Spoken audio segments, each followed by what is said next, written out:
one of Hollywood's most famous faces, stepping behind the camera once again.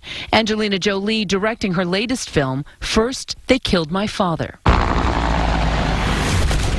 The tagline in the movie is, a daughter of Cambodia remembers so that others won't forget. Cambodia has a beautiful, ancient, thousands-of-year-old, glorious past, but also a past that has war and genocide. And so I felt that it was really important, this country I love so much, to discuss. Jolie teaming up with Cambodian director Rithi Pan to make the film based on the memoir of Jolie's friend, Luong Ung. The movie, a heart-wrenching and unflinching account of the Cambodian genocide. Why is it helpful to see this through the eyes of a child, through your eyes?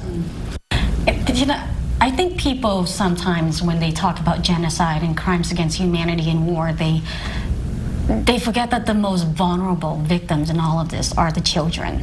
Am I a prisoner? You did In the Land of Blood and Honey, you did Unbroken. If I can take it, I can make it. What have they taught you, if anything, about the human cost of war? When you direct a film, you spend years understanding, analyzing, and I want to know how people get to a place where they do such harm to each other. This is not 40 years ago, this is today. We have 45 million people displaced today. We have so many ongoing wars. What is worse is then we could say, if we knew, we know.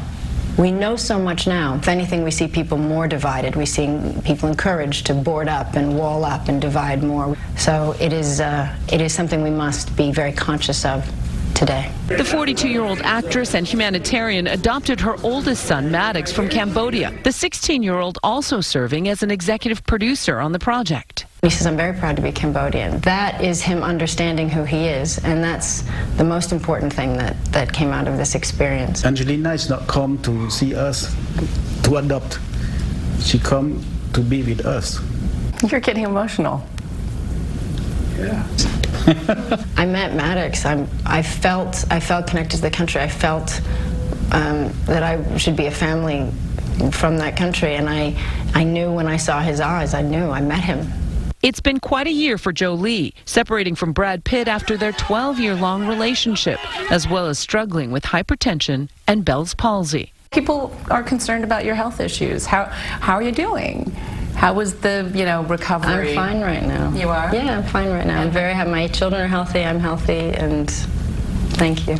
Jolie refusing to discuss her personal life, choosing instead to focus on the film. This is a country that deserves for people to know about its people in a way that they deserve to be seen. And Jolie hit the red carpet with her child stars and all 6 of her kids in New York City for the premiere. And last night, she also had a busy day meeting with the UN Secretary General because of her ongoing work with refugees of modern wars as well. Always so passionate. Always a humanitarian. Thank you, Juju.